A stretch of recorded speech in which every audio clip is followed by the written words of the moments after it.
ازيكم عاملين ايه؟ يا رب تكونوا بخير. معاكم دكتوره وسام مصطفى، اخصائيه الامراض الجلديه وتجميل البشره. هكلمكم النهارده عن قشره الشعر وعلاجها. في الاول خلونا نتكلم عن الاسباب. ايه الاسباب اللي تعمل قشره الشعر؟ اول حاجه انك تكوني مش بتسيبي الشامبو فتره كافيه على فروه راسك.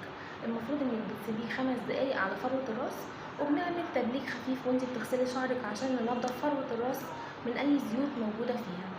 رقم 2 انك تكوني بتطولي في مده حمام الزيت. من ضمن الأسباب إنك تكوني بتستخدمي الدهانات زي الزيوت والكريمات على فروة الراس بصورة مباشرة. برضو من ضمن الأسباب إنك تكوني أصلا بتستخدمي المنتجات بطريقة غلط. المفروض الشامبو بنغسل بيه فروة الراس ودي الطريقة الصحيحة، لكن البلسم وحمام الكريم بنحطهم على الشعر بعيد عن فروة الراس.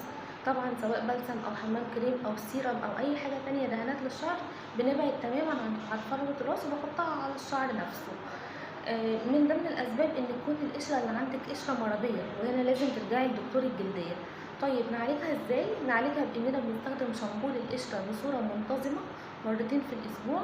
وطبعا شامبوهات القشرة كتير جدا، من أشهرها النيزابيكس والنيزورال، وفي السلكرين والسيلينو كير.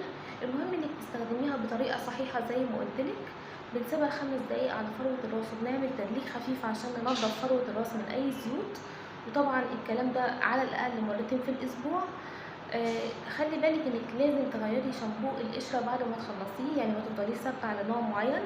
ولازم بعد برضه ما تعالجي القشره انك تمشي عليه فتره كوقايه.